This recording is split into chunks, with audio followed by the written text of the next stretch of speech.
নমস্কার, আমি গুসখামা দ্বাদশ শ্রেণী বিদ্যালয়ের টিচার ইনচার্জ শ্রী দেবাশিস দেববর্মা। আমাদের বিদ্যালয়ের কয়েকটা মাস, বিশেষ করে এই বন্ধের সামার ভ্যাকেশনের পর থেকে বাল্যবিবাহের ভালো একটা সংখ্যা বৃদ্ধি পাচ্ছে দিন দিন। এর জন্য আমরা বিভিন্নভাবে আমাদের কাছে খবর আসে, আমরা গিয়ে তাদেরকে বিভিন্নভাবে বাল্যবিবাহে রোধ করার জন্য চেষ্টা করি, তাতে আমাদের একটা সাকসেস আসে। আমরা গত কিছুদিন আগে আমাদের বিদ্যালয়ের শারমিন আক্তার নামে একটা মেয়েকে আমরা বাল্যবিবাহে আমাদের কাছে জানাই, নিজের বিয়ে ঠিক হয়ে যাচ্ছে বা এই ধরনের ঘটনা। তখন আমরা আমাদের বিদ্যালয়ের বালিকা মঞ্চের ম্যাডাম সহ, যিনি বালিকা মঞ্চের কনভেনার শ্রীমতী সুতপা সরকার মহোদয়া সহ আমরা যাই এবং তাদের গাইডেনকে বুঝি এবং এই বিবাহ রোধ হয়।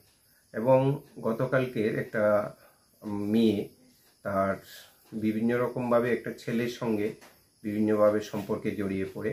পরবর্তী সময় সে মেয়েটি সম্পর্ক থেকে বেরিয়ে আসার জন্য চেষ্টা করে, কিন্তু ওই ছেলেটির বাড়ি থেকে তাকে জোরপূর্বক তুলে নেওয়ার জন্য চেষ্টা করে। এবং এই খবর পাওয়ার সঙ্গে সঙ্গে আমরা যাই, গিয়ে এবং আমাদের সঙ্গে বালিকা মঞ্চের ওয়েলফেয়ার কমিটির চেয়ারম্যান ছিলেন, উনি সহ আমরা যাই এবং ওই ছেলেকে আমরা পুলিশে দেওয়ার জন্য চেষ্টা করি। পরবর্তী সময় তারা ভুল স্বীকার করে নেয় এবং তারা এই ধরনের ঘটনার সঙ্গে আর কোনো ধরনের যোগাযোগ রাখবেন না বা এই ধরনের ঘটনা করবেন না বলে স্বীকার করে নেয়।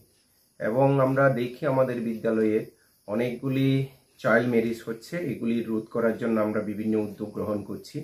আপনারা যারা অভিভাবক অভিভাবিকা আছেন, আপনারা সবাই এগিয়ে আসবেন এই বাল্যবিবাহ রোধ করার জন্য।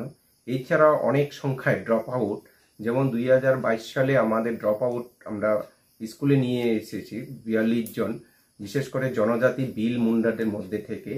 এবং আমাদের 2023 সালে 14 জন, এবং এই বছরও আমরা 8 থেকে 10 জন স্টুডেন্ট ড্রপ আউট, বিভিন্ন রকম বয়স, বিভিন্ন বাড়িতে কাজ করে তাদেরকে আমরা বিদ্যালয়ে ফিরিয়ে আসতে পেরেছি এবং সক্ষম হয়েছি।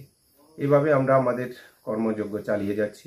আপনারা যারা অভিভাবক অভিভাবিকা আছেন, আপনারা অবশ্যই এই ড্রপ আউটের বিরুদ্ধে এবং যারা চাইল্ড ম্যারেজ হচ্ছে তাদের বিরুদ্ধে আমাদের সঙ্গে একমত হবেন এবং এই প্রান্তিক এলাকায় আমরা ড্রপ আউট শূন্য করব, চাইল্ড ম্যারেজ বন্ধ করব, এই অঙ্গীকার আপনাদের সামনে রাখছি।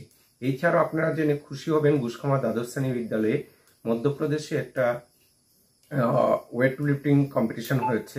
আমাদের বিদ্যালয় থেকে 2 জন গোল্ড মেডেলিস্ট অর্থাৎ গোল্ড মেডেল লাভ করেছে, আমরা তাদেরকেও সংবর্ধনা দেব।